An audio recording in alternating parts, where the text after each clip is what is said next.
Buenos días, muchachos. Buenos días, Juan. Buenos días, Marcela. Buenos días, María Fernanda. ¿Cómo están? Buenos días, profe.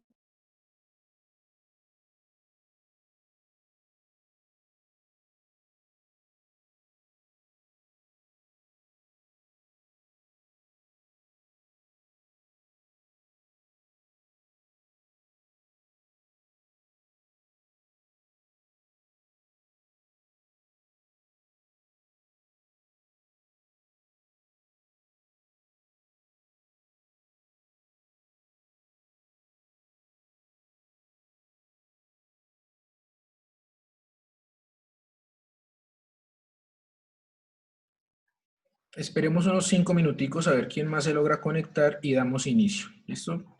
Vemos que la idea de hoy es continuar con lo que habíamos dejado pendiente ayer, que es terminar el ciclo del agua, explicar los otros ciclos, a ver hasta cuál alcanzamos a explicar.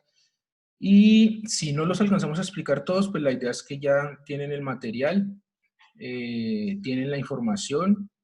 Como les decía ayer, puede que si hacen las consultas en internet pueden encontrar otros diagramas, ¿cierto? Otras imágenes de los ciclos, pero los pueden complementar con los que yo tengo acá en las diapositivas.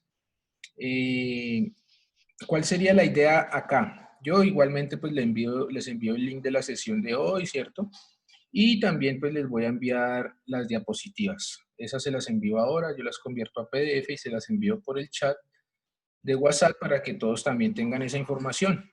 Y también pues digamos que ahí ya habría una fuente valiosa para realizar sobre todo esos dos últimos puntos de los que estábamos hablando ayer del taller. ¿Listo? Entonces, esperemos otro momento a ver quién más se logra conectar y ya iniciamos, chicos. Hola, Catherine, buenos días. Hola, profe, buenos días. ¿Cómo vas, Catherine? Muy bien, profe, ¿y usted? Todo muy bien, Catherine, me alegra.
Hola, Daniela, ¿cómo estás?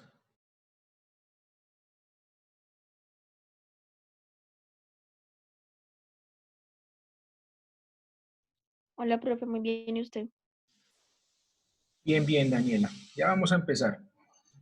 Ya estamos dando otros minuticos a ver quién se alcanza a conectar. Vamos a dar otros 2 minuticos a ver quién más se alcanza a conectar, quién se logra conectar. ¿Listo?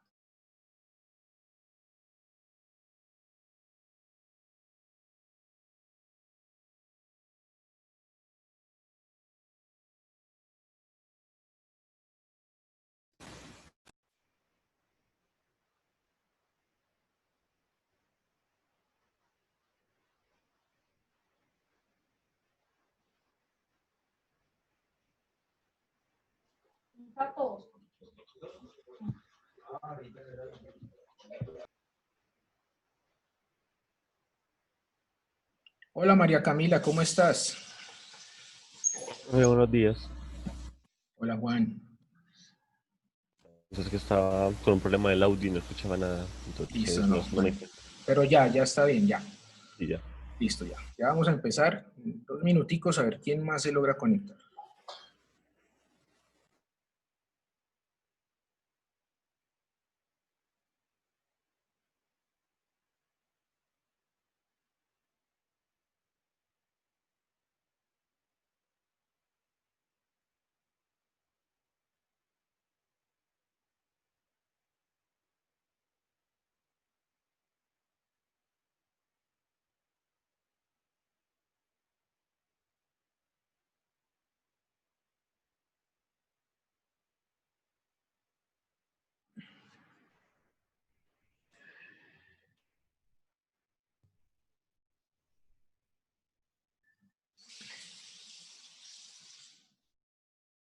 ¿Estuvieron en reunión antes de esta clase?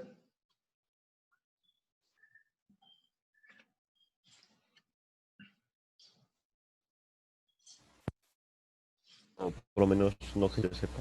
No.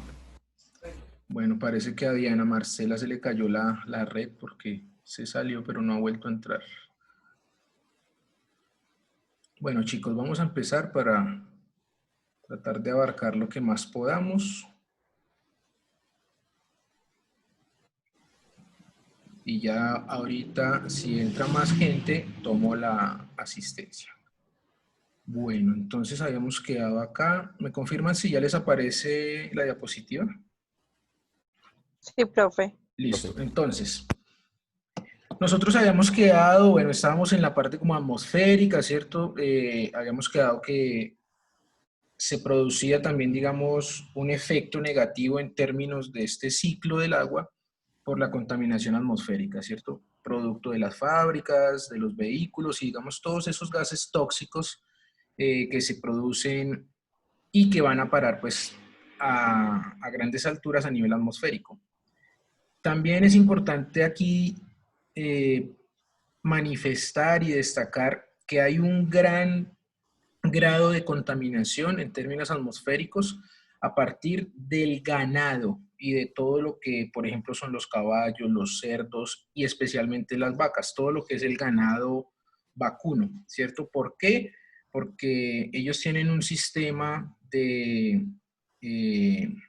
un sistema digestivo muy diferente al de nosotros, mucho más complejo, ¿cierto?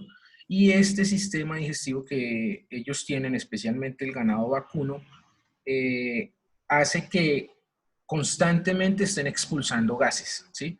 Y estos gases, pues, obviamente, como son producto gaseoso, pues tienen que parar en algún lado, ¿sí? Y como el gas es mucho menos denso que el aire, pues no va a parar en la Tierra, él tiene que subir, ¿sí? En este sentido, también se deposita en la atmósfera, principalmente el metano, que es el que expulsan el ganado vacuno, las vacas, cuando están expulsando sus gases y cuando hacen sus necesidades fisiológicas como sus heces. Y los investigadores, los científicos han estado, digamos, muy preocupados por la alta producción de estos gases a partir de este ganado vacuno. Como todos sabemos en estos momentos, donde hay, por ejemplo, bosques o selvas, donde hay deforestación, ¿cierto?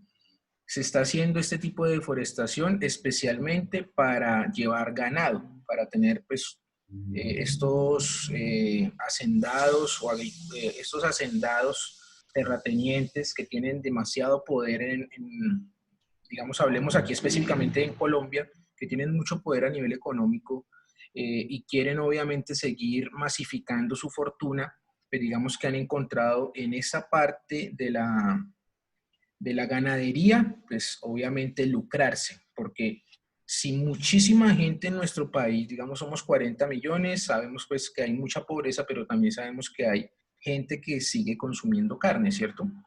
Algunos pues de nosotros seguimos consumiendo carne, somos consumidores de carne, y esa carne pues tiene que salir de algún lado. Entonces, en esta etapa de la ganadería, pues lo que se hace es, se deforestan los bosques, se deforestan las selvas vírgenes, ¿cierto? Donde ninguna persona, ningún ser humano ha podido llegar, sino solamente especies nativas.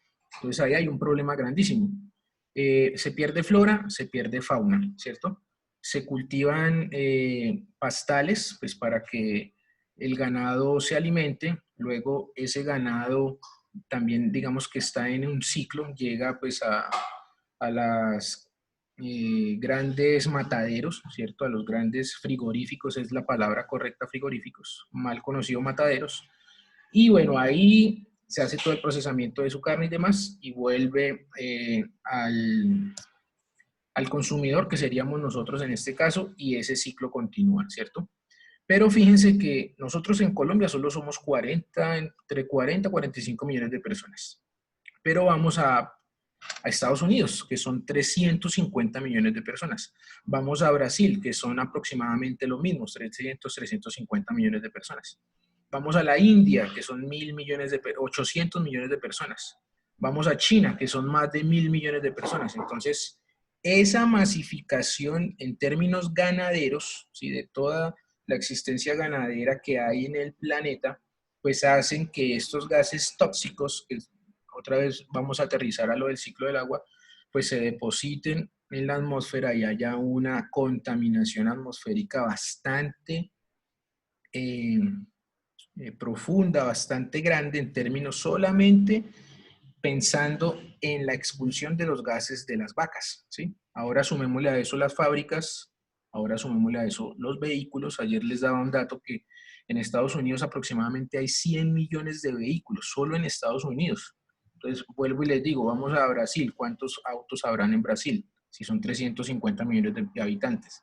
Vamos a la India, que son 800 millones de habitantes. Vamos a la China, que son 1.000 millones de habitantes, ¿sí? Pues obviamente que tenemos que pensar en países que tengan muchísima población para tratar de hacer una extrapolación y entender qué cantidad de industria, qué cantidad de fábricas, qué cantidad de vehículos habrían o hay en este momento.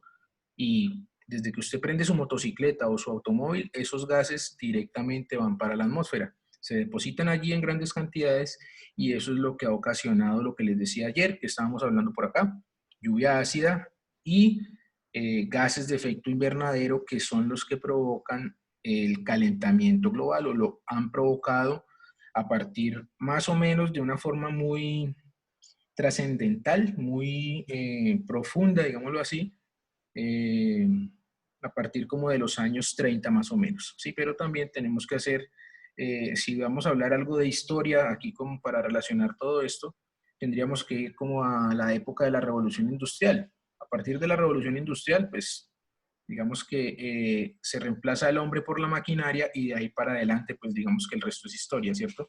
Ya la maquinaria empieza en avanzada, pensemos en los vehículos y ya pues de ahí para adelante lo que conocemos y los que de pronto han tenido la oportunidad de leer o ver en documentales, pues ya el avance en términos de contaminación ha sido muy, muy elevado a partir de esas épocas. Listo. Por acá, en el ciclo del agua, pues también hay que hablar de que a grandes alturas existen los páramos, ¿cierto? Y a alturas ya demasiado elevadas, pues también existen las zonas montañosas donde existe nieve, ¿cierto? En el país, pues teníamos algunos, creo que ya muchos se han venido derritiendo, ¿cierto? Esa nieve o ese hielo que existía en esas alturas, producto de todo lo que les he explicado, ¿sí? De toda esa contaminación, y esa contaminación ha hecho que el calentamiento global vaya en aumento, ¿sí? Simplemente con que aumente 0,2 grados o 0,5 grados o 1 grado, eso es demasiado para un sistema natural o para un ciclo biogeoquímico como el que estamos viendo acá. De pronto para nosotros, pues digamos, no sería tan fuerte, ¿cierto? Pasar de una temperatura de 25 grados a 26 grados, pero en términos naturales, en términos de un ciclo, eso tiene una afectación grandísima. Y como eso ha sido, digamos, ha venido evolucionando en el tiempo, ¿sí? 50 años atrás podríamos ver los nevados, por ejemplo, los nevados del Ruiz que quedan en Tolima, también hay una parte en el Huila que había demasiada nieve, ¿sí? Eso también lo pueden hacer como consulta, a ver qué es lo que ha sucedido con eso.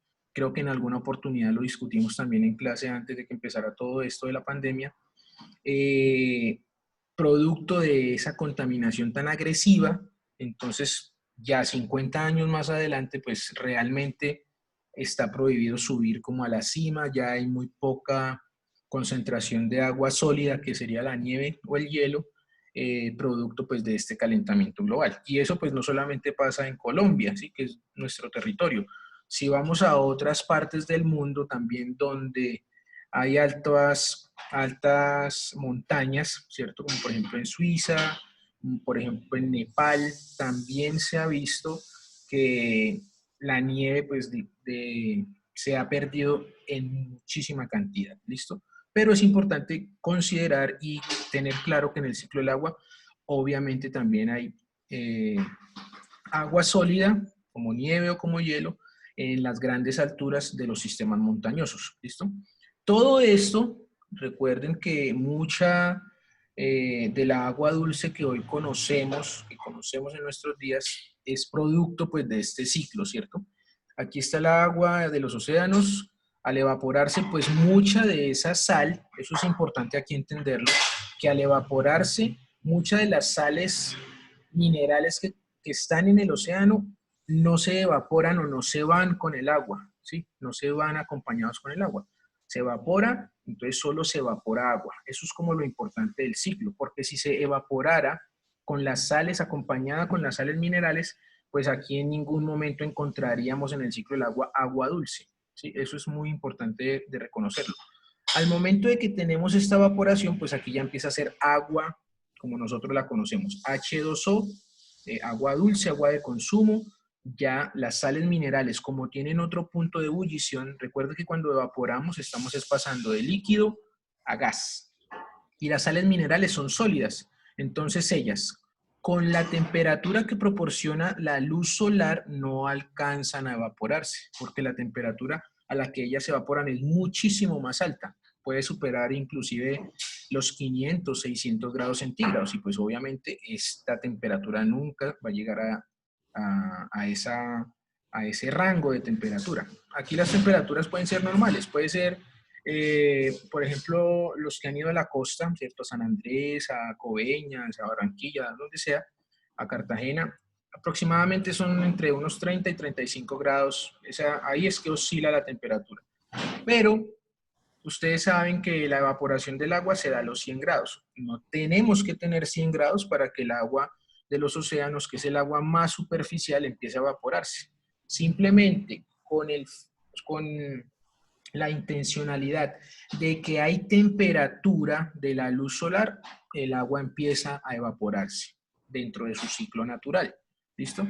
Cuando ya llega acá, que era donde estábamos, pues acá empieza a precipitarse, el agua de la nieve o del hielo empieza también, digamos, a descongelarse o a derretirse, y por medio de las zonas montañosas empiezan a existir los ríos, ¿sí?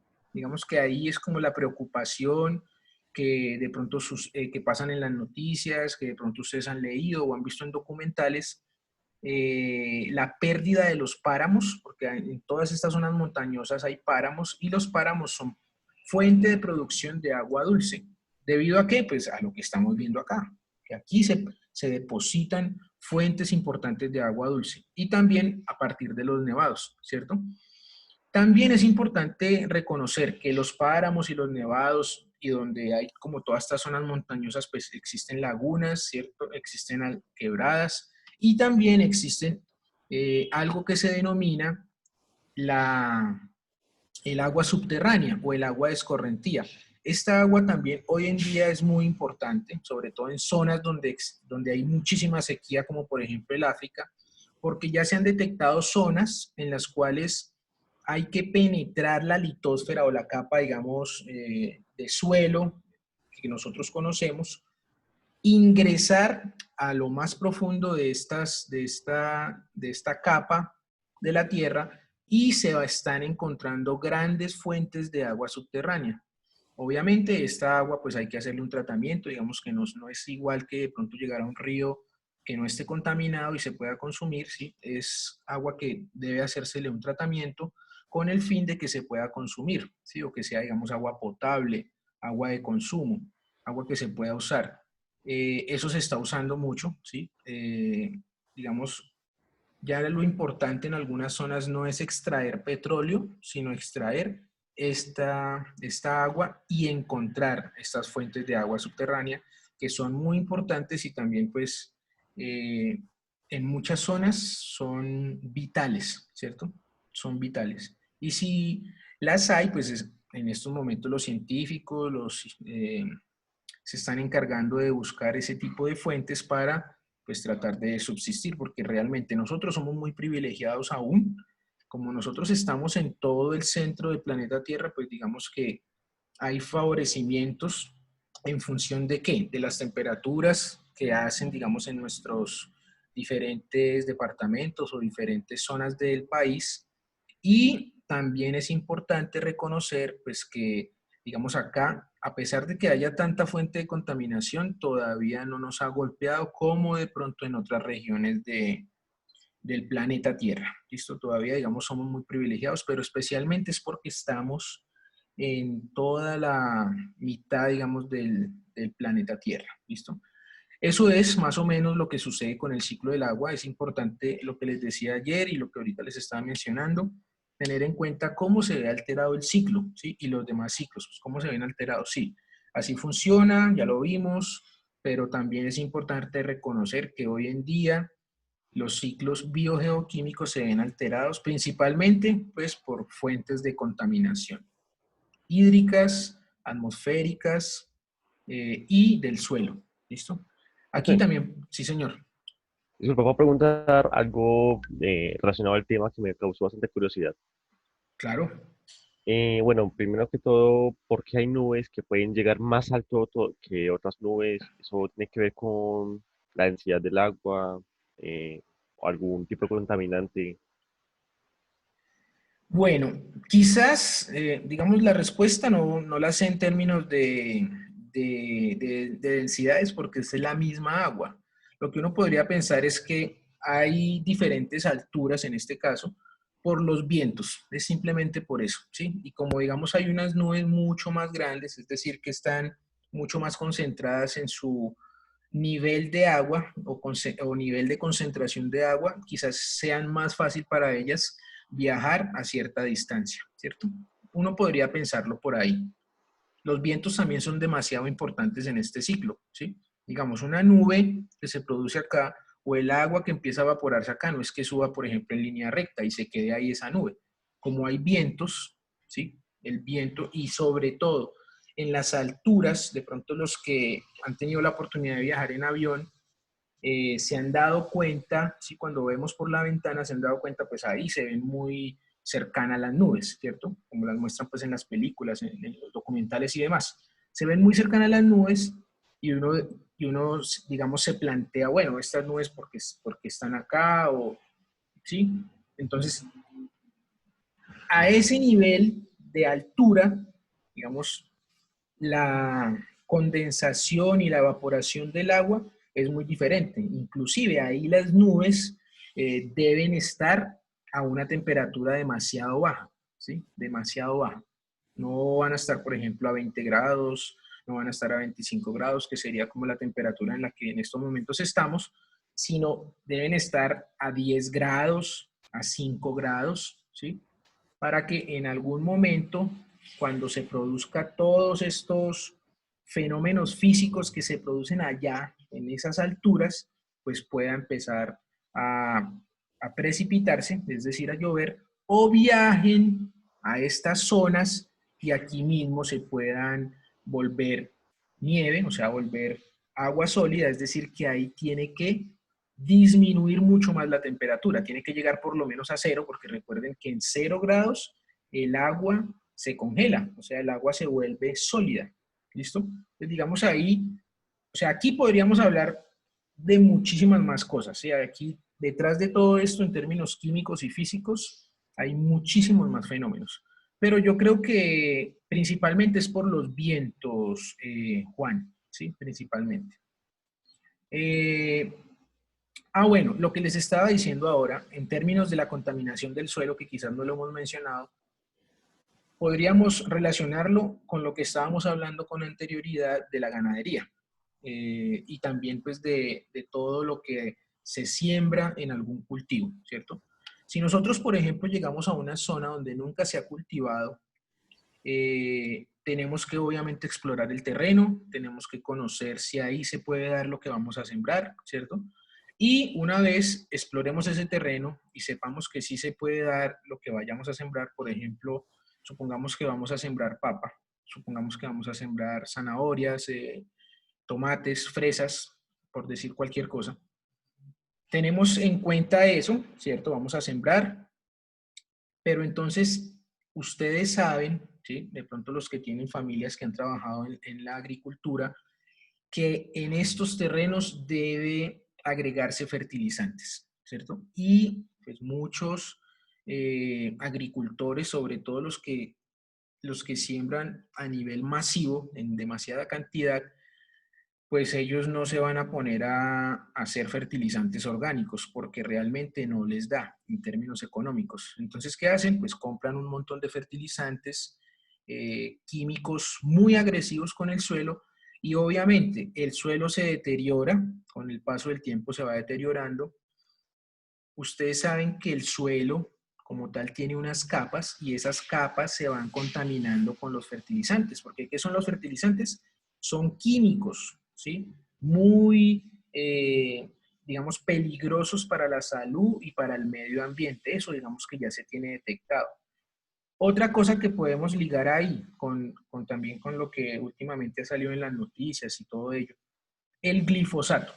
Sí, el glifosato, sabemos que supuestamente pues es un fertilizante para eliminar los cultivos de cocaína y algunos de amapola, ¿cierto? Pero bueno, listo. Digamos hasta ahí estaría bien, pero ¿qué es lo que pasa? Hay un fenómeno que es el fenómeno de aspersión. Pasa la avioneta, riega todo, ¿listo? Pero ¿qué es lo que sucede? Que al regar todo, no está siendo, digamos, seleccionado con la planta que va a atacar, ¿sí? Si lo sembra, por ejemplo, si hiciéramos ese proceso de aspersión en una zona específica donde solamente haya cultivo de cocaína, donde no haya vidas humanas, donde no haya vida silvestre, pues uno podría hasta entender que eso puede ser posible. Pero como eso no es así, la avioneta pasa y al momento de que el glifosato empieza a caer, pues eso se esparce. Eso no tiene una fuente específica donde va a caer. Entonces ahí es que empieza el problema. Y el glifosato, pues también de pronto han visto en las noticias, en documentales, han leído que es muy perjudicial para la salud en términos de que produce cáncer, ¿cierto? Y obviamente lo podemos ligar a lo de los fertilizantes porque deterioran el suelo y si deterioran el suelo, pues acaban con toda la parte productiva del suelo, es decir, que aquí no se puede volver a sembrar, nada que querramos sembrar. Quizás con un tratamiento orgánico, pero durante muchos años de hacerle tratamiento podamos volver el suelo fértil. Antes no. Antes tenemos que decir que ese suelo, digamos, ya está muerto, ya no está fértil, ya no podríamos sembrar nada allí. Y si no se puede sembrar nada allí, pues las especies herbívoras que se alimentan de estas zonas o de estas plantas, de estos vegetales y demás, tienen que desplazarse a otra zona. Y en ese desplazamiento pues pueden morir. Entonces fíjense que ahí hay un sinnúmero de aspectos bien negativos en función de la agricultura, ¿sí? Y no estamos hablando, por ejemplo, de una hectárea, no estamos hablando como de la zona, más o menos para que tengamos una idea de la zona métrica del colegio o del terreno que encerraron, sino o sea, de cantidades de espacios en los cuales muchos seres humanos están haciendo sembrados incluso ilegales, ¿cierto? No solamente pues hablar de las drogas, sino que van, hacen deforestación, sacan un permiso y siembran, por ejemplo, lo que últimamente están sembrando, palma de cera para producir aceites vegetales, pero eso, digamos, es muy perjudicial para todo el medio ambiente que se está generando allí. ¿Listo, chicos? Bueno, voy a pasar al siguiente. Este tema es muy chévere. Listo, vamos a hablar del oxígeno. Importante, como también les decía ayer en algún momento, los ciclos biogeoquímicos están ligados, ¿sí?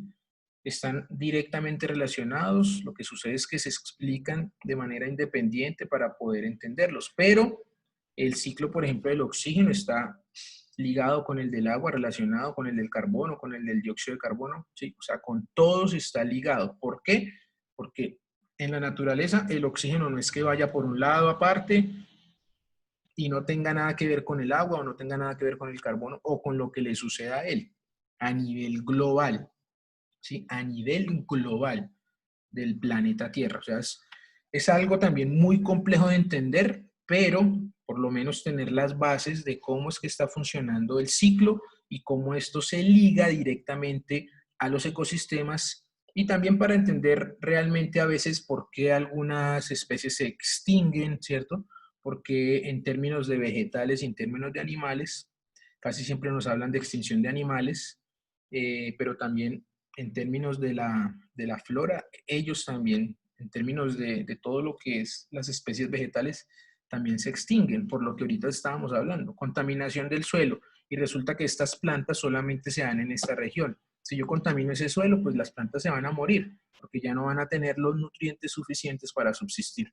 Es lo mismo, ¿listo? Y recordemos que las plantas son seres vivos, no como de pronto en primaria tenemos algunos vacíos, incluso llegamos a sexto, a séptimo, algunos estudiantes en octavo todavía creen que las plantas no son seres vivos, ¿sí? Entonces ahí es importante que eso lo tengamos súper, súper claro. Bueno, en el oxígeno entonces, esa es su fórmula O2, o sea que son dos átomos de oxígeno que están unidos. ¿Por qué no está solo el oxígeno? Porque en la naturaleza existen diatómicamente, o sea, dos átomos. Es como si estuvieran de la mano, agarrados de la mano. Él siempre está así. Él no puede estar, digamos, como un solo átomo. Cuando se presenta como un solo átomo, solamente es en la región atmosférica, en alturas demasiado elevadas, donde podemos encontrar reacciones químicas para que se produzca una molécula que es denominada el ozono, ¿sí? Quizás lo hayan escuchado. Y esta molécula del ozono es la que posibilita que el cielo sea azul, ¿sí? El cielo es azul porque hay una molécula de ozono muy, muy arriba, demasiado arriba, digamos en las alturas, en la primera capa de la atmósfera, y ahí suceden esas reacciones químicas que suceden en milisegundos, constantemente, y gracias a la energía solar, este oxígeno que está acá se rompe en dos, queda un oxígeno por un lado, el oxígeno por el otro lado, y empiezan a formar esta molécula del ozono. El ozono no es O2, el ozono, a ver, yo lo coloco por acá, el ozono es, el ozono es O3, ¿listo? El ozono es O3 y el oxígeno es O2. El O3 es muy importante a nivel natural porque es un desinfectante, ¿sí? Es un desinfectante en términos naturales. Algunas fuentes de agua se les hace un tratamiento con ozono para tratar de eliminar toda la parte biológica que nos hace, digamos, que nos hace daño, que es perjudicial, y el ozono sirve como desinfectante. Pero también lo que les decía, aquí lo voy a borrar para que no nos confundamos, lo que les decía, en términos, digamos, atmosféricos y, digamos, este fenómeno de por qué el cielo es azul, es porque allá en esas alturas se producen estas moléculas, reaccionan constantemente, y por eso, digamos, a esta hora vemos el cielo bastante azul, ¿cierto? Es por esa razón, no porque es por otras razones que tienen otras personas. Listo, vamos acá, empecemos con el océano. ¿Qué sucede en el océano? Dice, el oxígeno es usado por los animales, plantas, bacterias, por el fuego, descomposición e incluso la oxidación de los metales, ¿sí? Entonces, ¿qué sucede acá? El oxígeno, pues, es un gas, pero como él está, digamos, en todo el entorno, en todo el ambiente, ¿sí? Él obviamente cuando llega y hace contacto con el océano, en algunas partes se disuelve ese oxígeno, ¿sí? Y al disolverse, pues algunas especies lo usan cuando está disuelto en el agua, ¿sí? Sabemos de algunas especies marinas que necesitan oxígeno para vivir, por ejemplo, las ballenas, por ejemplo, los delfines, ¿cierto? Algunas plantas también necesitan este oxígeno. Recuerden que el ecosistema marino es el ecosistema aún hoy en día más extraño que hay, porque hay muchísimas especies en términos vegetales y animales que los científicos aún no han podido estudiar. Primera razón, porque hay muchas especies que están a una profundidad a la cual es muy difícil acceder, ¿sí? Y en términos lumínicos, ellos todavía son como muy primitivos, tanto esas plantas como esos animales. Entonces, digamos, tienen un modo de vida muy, muy diferente a lo que habitualmente nosotros podríamos conocer, o inclusive a lo que habitualmente conocen los científicos, los que se han encargado pues por muchísimos años estudiar esto. ¿Listo? Hay una descomposición de las bacterias, ¿cierto? Hay algunas bacterias que necesitan oxígeno para vivir, otras no la necesitan. Se cree que las que no necesitan oxígeno son las bacterias mucho más primitivas, ¿sí? Quizás en términos del origen de las especies vivas, pues nosotros como que venimos de unas bacterias que inicialmente no necesitaban del oxígeno para sobrevivir. Hoy en día todavía se conocen algunas. También en ese reino donde existen las bacterias, que es el reino Monera, a nivel natural, también es uno de los reinos más escasos en información, porque es lo mismo que estábamos hablando ahorita del océano. Es muy difícil empezar a estudiar bacterias que, en términos del tamaño, pues digamos, usted está allá en su casa, yo estoy aquí en mi casa, pero puede en nuestras casas haber 1.000.000 de bacterias, nosotros no las identificamos porque su tamaño no nos lo permite. Y además, pues no es que todas las bacterias sean malignas, hay unas bacterias que incluso las necesitamos para sobrevivir. Ustedes saben, por ejemplo, en la flora intestinal, ¿cierto? En la flora intestinal hay un montón de bacterias que son benéficas para nuestra vida. ¿Listo? Chicos, voy a hacer algo. Ya me va a pedir que se va a terminar la reunión, pero para no cortar, entonces, voy a desconectarme y volvemos ahorita en 5 minuticos para terminar esta parte del día de hoy. ¿Listo? Entonces, en 5 minuticos los espero.